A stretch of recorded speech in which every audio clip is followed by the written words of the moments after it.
You, John Fitzgerald Kennedy, do solemnly swear I, John Fitzgerald Kennedy, do solemnly swear that you will faithfully execute the office of President of the United States that I will faithfully execute the office of President of the United States and will, to the best of your ability, and will, to the best of my ability, preserve, protect, and defend the Constitution of the United States. preserve, protect, and defend the Constitution of the United States. So help you God. So help me God.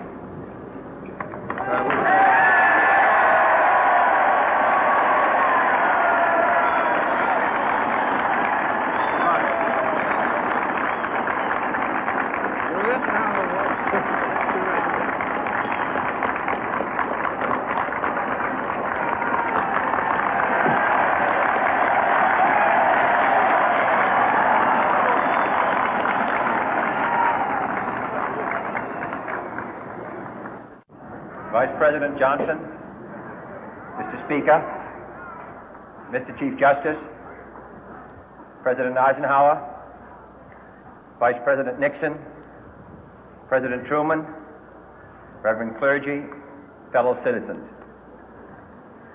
We observe today not a victory of party, but a celebration of freedom, symbolizing an end as well as a beginning, signifying renewal as well as change. For I have sworn before you and Almighty God the same solemn oath our forebears prescribed nearly a century and 3/4 ago. The world is very different now, for man holds in his mortal hands the power to abolish all forms of human poverty and all forms of human life. And yet the same revolutionary beliefs for which our forebears fought are still at issue around the globe. The belief that the rights of man come not from the generosity of the state, but from the hand of God. We dare not forget today that we are the heirs of that first revolution.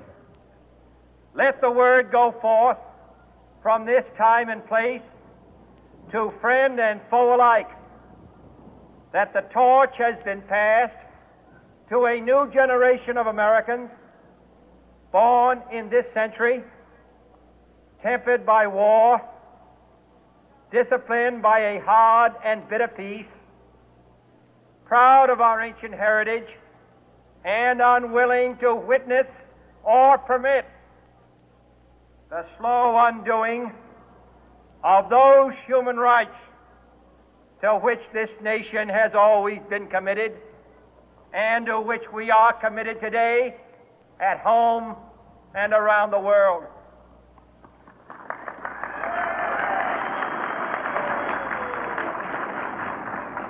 Let every nation know, whether it wishes us well or ill, that we shall pay any price, bear any burden, meet any hardship, support any friend, oppose any foe to assure the survival and the success of liberty.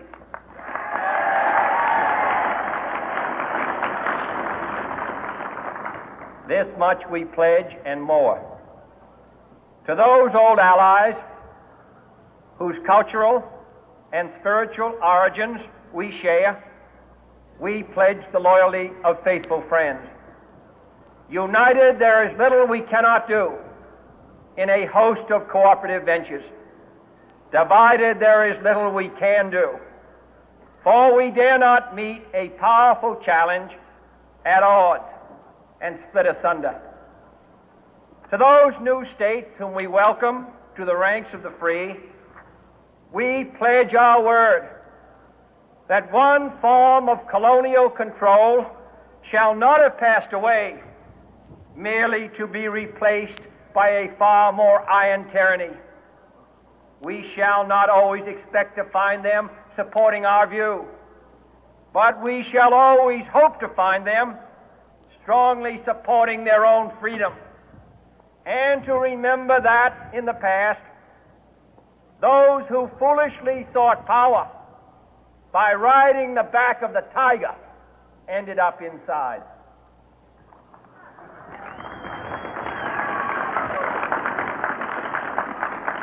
To those people in the huts and villages of half the globe struggling to break the bonds of mass misery, we pledge our best efforts to help them help themselves for whatever period is required, not because the communists may be doing it, not because we seek their votes, but because it is right.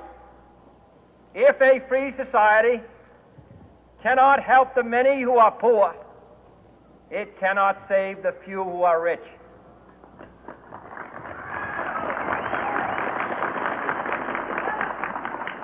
To our sister republics south of our border, we offer a special pledge to convert our good words into good deeds, in a new alliance for progress, to assist free men and free governments in casting off the chains of poverty. But this peaceful revolution of hope cannot become the prey of hostile powers.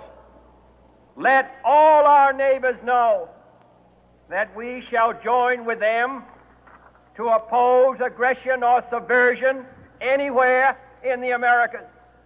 And let every other power know that this hemisphere intends to remain the master of its own house.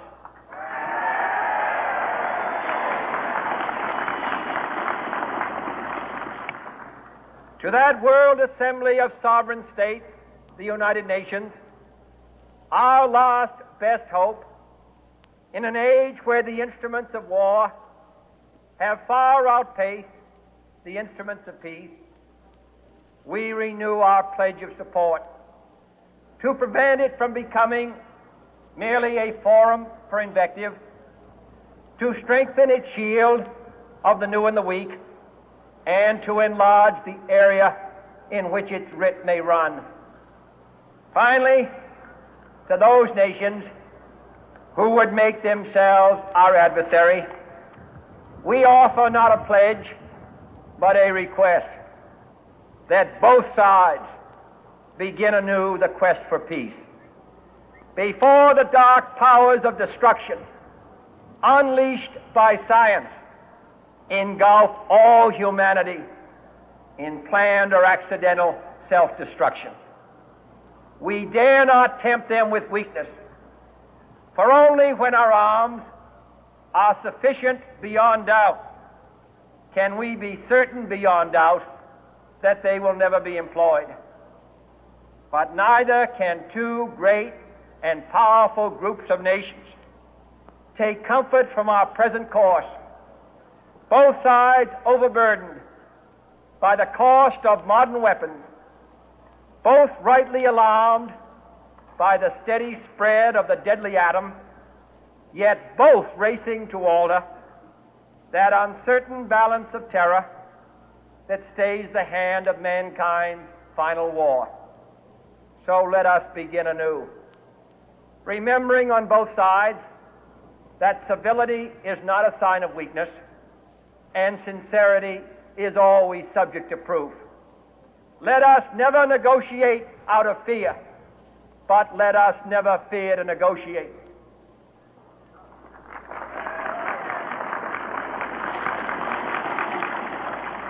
Let both sides explore what problems unite us, instead of belaboring those problems which divide us. Let both sides, for the first time, formulate serious and precise proposals for the inspection and control of arms, and bring the absolute power to destroy other nations under the absolute control of all nations.